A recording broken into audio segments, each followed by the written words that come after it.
Hi guys, welcome back to another episode of Jamaica True Crime Stories. The tale of Burry Boy and Feathermop, two of Jamaica's most violent gangsters. Remember my friends to press the like button, subscribe if you have not yet done so, share with your friends and family, and of course leave a comment. After a decade in the political wilderness, the victory by Michael Manley's People's National Party in 1972 came as a welcome relief to the swell of street-level supporters the party had gathered. The political practices of the 2 decades following independence fueled a bitter hatred between supporters of both parties, and the foundation of tribalism was laid. During the 1960s, when the Jamaica Labour Party held power, then Minister of Housing, D.C. Tavares, built the first political garrison and called it Tavares Gardens, now known as Painland. The high-rise buildings and other low-cost houses, which were built on previously unoccupied land, were crammed with JLP supporters. JLP firebrand and Minister of Social Development and Welfare, Edward Seaga, raised the bar when he developed Tivoli Gardens in an area previously known as Dungle or Baka Wall, and previously occupied by Rastafarians and other persons who at the time were regarded as fringe elements. Tivoli Gardens was also stocked with JLP supporters and was the envy of Seaga's political rivals in his own party and the PNP. The Rastafarians, who were chased off the land by the government, were considered to be loyal to the PNP after Manley's father, Norman, had promised to repatriate them to Africa. After the PNP won power, the new Minister of Construction and Housing, Anthony Spalding, built Arnett Gardens as the PNP's reply to Tivoli Gardens. While Seaga consolidated his base in West Kingston, Spalding had won his seat by about 100 votes and also filled the housing development dubbed by the residents as Concrete Jungle with supporters of his party. In the process of building Arnett Gardens, Spalding's political thugs and henchmen also chased out the original occupiers of the house in Trench Town and replaced them with PNP diehards. The displaced inhabitants then found refuge in the hills of St. Catherine, in an area now known as Central Village and nearby Spanish Town. Numbered among Spalding's political enforcers were Winston Blake, popularly called Burry Boy, and his crony George Spence, otherwise called Feathermop. At the time, the neighboring community of Wilton Gardens, more popularly known as Rima, was fiercely loyal to the JLP, and frequent violent clashes highlighted the lives of the poor underclass that lived on opposing sides of a line of political demarcation. Burry Boy and Feathermop were two of the leading members of a PNP-aligned gang, which had its roots in Concrete Jungle. The gang members reported to number about 30, all rode Honda motorcycles, and wreak havoc on dissenting residents on their arrivals in the JLP with shocking brutality. From 1967 through to 1976, the gang had been instrumental in securing Manley's success at the polls in the newly formed Central Kingston constituency.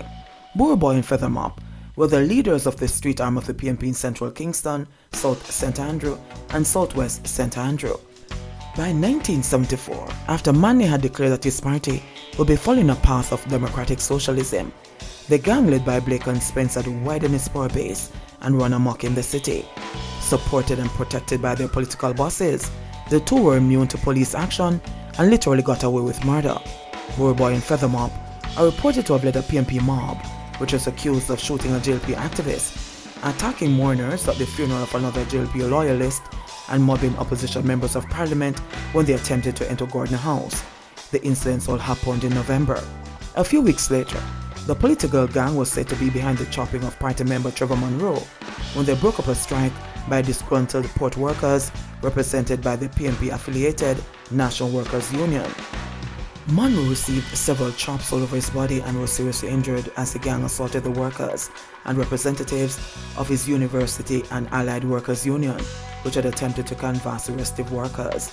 Burry Boy, Feathermop and their gang were also accused of storming the JLP headquarters at Retirement Road, stabbing a 70-year-old watchman, Vassa Black, and snatching research officer Sexton Hope. The political mobsters also smashed furniture, telephones, typewriters, and tore up documents.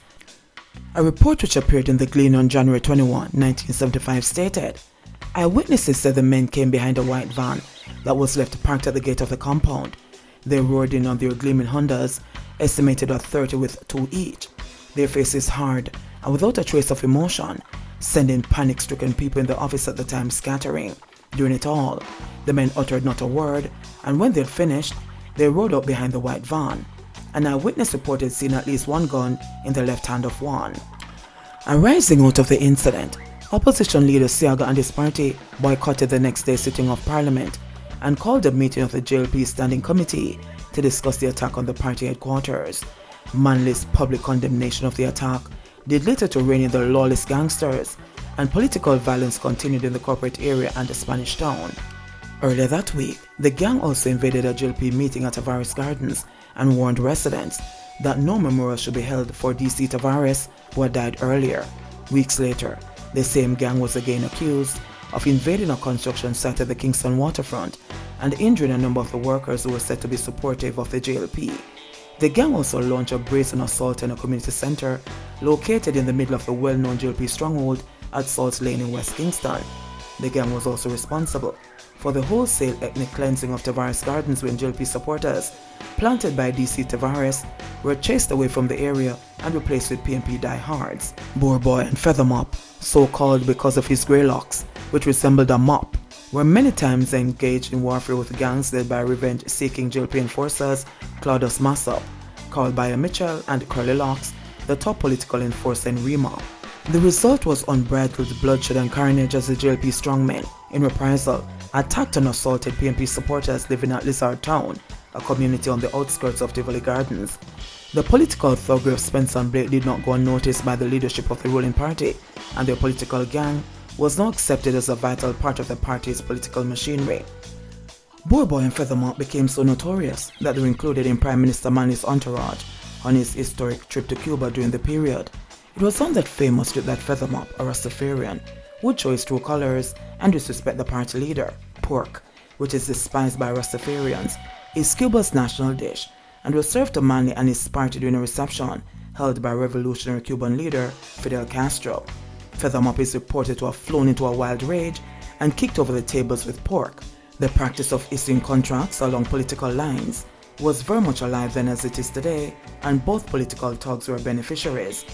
One particular contract which came to public attention was that for the cleaning of the Lidford Gully, which was damaged by floodwaters.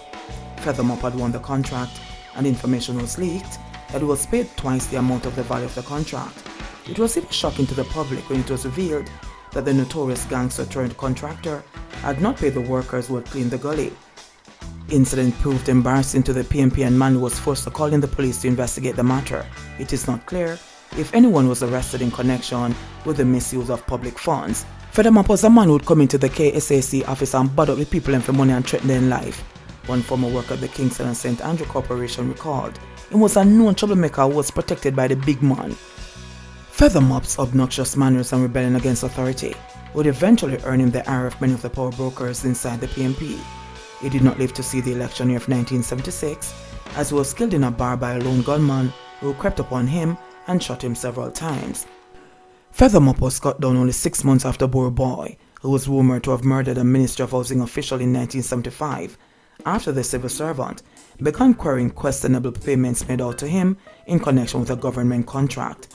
A few weeks after that murder, Burry Boy was himself shot to death as he drove a car along Darling Street on March 14. The police reported that Burry Boy was killed by men who were traveling in another car which pulled up beside him. He was shot in the head more than once. Burry Boy was seen by his rivals as a vicious political enforcer who killed and maimed without question, but to the residents who he protected, he was seen as a hero. His funeral was attended by over 20,000 mourners, including Manley and several of his cabinet ministers, who led the funeral procession, which came under gunfire as it snaked past Tivoli Gardens on its way to the Maypen Cemetery. Jamaica True Crime Story. Please remember to subscribe, like, share, and leave a comment. Blessings and love.